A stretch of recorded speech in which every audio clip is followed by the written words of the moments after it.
इन दोनों गोलियों की डोज एक एक गोली होती है उन फीमेल्स के लिए जो नॉर्मल हैं, हेल्दी हैं, खून की ज़्यादा कमी नहीं है, कमज़ोर नहीं है, या 5वां 7वां बच्चा नहीं है, यानी कि पहला दूसरा बच्चा है, तो फिर हमें एक गोली से हमारा काम चल जाता है। अब डिलीवरी हो गई, उसके बाद भी हमें कोई मेडिसिन देने की ज़रूरत है, तो उसमें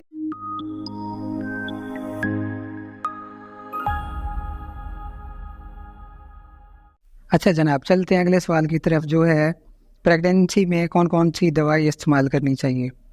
अब प्रेगनेंसी में जो मेडिसिन हमें यूज़ करनी होती है, इसमें 70% 80% औरतें जो गलती करती हैं वो ये है कि प्रेगनेंसी का पता चलने के बाद उनको ख्याल आता है कि हमें अब दवाई शुरू करनी चाहिए, तो इसमें जो नुकसान होना होता है वो पहले हो चुका होता है। मिसाल के तौर पर हम फोलिक एसिड देते हैं तो उसका जो असर है वो हमें प्रेगनेंसी होने के 20-22 दिन 25 दिन के अंदर चाहिए होता है। अगर फोलिक एसिड नहीं होगा और जिन औरतों में उसकी कमी है तो उसकी वजह से जो नुकसान होना है, यानी कि बच्चा जब पैदा होगा उसकी कमर में फोड़ा होगा या उसके दिमाग के कुछ हिस्से सही से नहीं बनेंगे, तो वो नुकसान तो हो गया। आप जब टेस्ट करवाएंगे या जो है ना आपको पता चलेगा कि मुझे प्रेगनेंसी है, तो फिर तो दवाई लेने का कोई ख़ास फ़ायदा नहीं है। तो प्रेगनेंसी प्लान करने से पहले आपने 1 महीना फोलिक एसिड खानी है और इसके अलावा आपने कोई मेडिसिन लेनी। फिर आप जब प्रेगनेंसी हमारी प्लान हो गई और पहले 3 माह में जो मेडिसिन यूज़ करनी है उसको हम अभी डिस्कस करते हैं। पहले 3 महीने में आपने फोलिक एसिड लेनी होती है। उसके अलावा कुछ मेडिसिन है जो कुछ मरीज़ों में ली जाती है। मिसाल के तौर पर कुछ लोगों में, कुछ औरतों में ब्लड प्रेशर होता है, कुछ लोगों में शुगर होता है, और इसके अलावा जो है कुछ लोगों में मोशन सिकनेस यानी कि उल्टी और मतली वगैरह की कैफियत रहती है, तो उसकी मेडिसिन बाज़-औक़ात ऐड कर दी जाती है और इस तरह की चीज़ें चलती हैं। बाकी जो फीमेल्स नॉर्मल हैं जिनमें कोई मसला नहीं है तो उनमें हम सिर्फ और सिर्फ फोलिक एसिड देते हैं। अगर मल्टीपल प्रेगनेंसीज़ हैं, जो फीमेल है उसकी एज, उसकी उम्र थोड़ी सी ज़्यादा है या जो है वो थोड़ी कमज़ोर है, HP कम है, तो फिर हम बाकी मेडिसिन थोड़ी सी जल्दी शुरू कर सकते हैं 3 महीनों में। लेकिन एक हेल्दी फीमेल में जो पहली बार प्रेगनेंसी प्लान कर रहे हैं तो उनमें इसकी ऐसे ज़रूरत नहीं है। अब देखते हैं कि 3 से 6 माह के दौरान औरत को क्या लेना चाहिए। तो एक तो ये समझने की ज़रूरत है, जब भी प्रेगनेंसी होती है तो हमारा खून जो है वो पतला हो जाता है, यानी कि उसमें पानी बढ़ जाता है। नॉर्मली ये कुदरत का निज़ाम है। तो जब पानी बढ़ेगा तो HP हमारा थोड़ा सा कम हो जाता है, जिसको हम हीमोग्लोबिन कहते हैं, वो हल्की सी कम हो जाती है। लेकिन इतनी ज़्यादा कम नहीं होनी चाहिए कि जो है ना औरत को मसले शुरू होना चाहिए या उसकी जो डेफिनेशन है वो एनीमिया में आ जाए। यानी कि एनीमिया नहीं होता, लेकिन इसमें फिजियोलॉजिकली नॉर्मल हीमोग्लोबिन से थोड़ी सी कम हो जाती है। अब हमने करना क्या है, हमने इसमें कैल्शियम ऐड करनी है। कैल्शियम के साथ हमारा विटामिन D होगा। इसमें ये कंबाइंड फार्म होती है, एक टेबलेट हम देते हैं। उसके अलावा साथ में फिर हम फोलिक एसिड और आयरन, इन दोनों की मिक्सर एक होती है टेबलेट, यानी कि कम्बिनेशन होता है, वो एक गोली देते हैं। अब इसकी डोज़ क्या होनी चाहिए, दिन में 1 लेनी चाहिए, 2 लेनी चाहिए। फोलिक एसिड पहले 3 माह में डोज थोड़ी सी उसकी ज़्यादा होती है और जब 3 माह से आगे हम बढ़ते हैं तो फिर फोलिक एसिड हमने उसकी जो डोज़ है वो कम करनी होती है।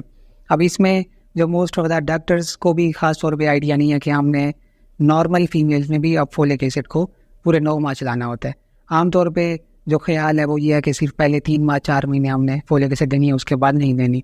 तो ये चीज़ मरीज़ों को भी पता होनी चाहिए और मेडिकल से रिलेटेड जितने लोग हैं उनको भी आइडिया हो कि फोलिक एसिड हमने पूरे 9 महीने चलानी है। चाहे फीमेल नॉर्मल है, चाहे वो डिजीज़ है, कुछ भी है, फोलिक एसिड चलेगी।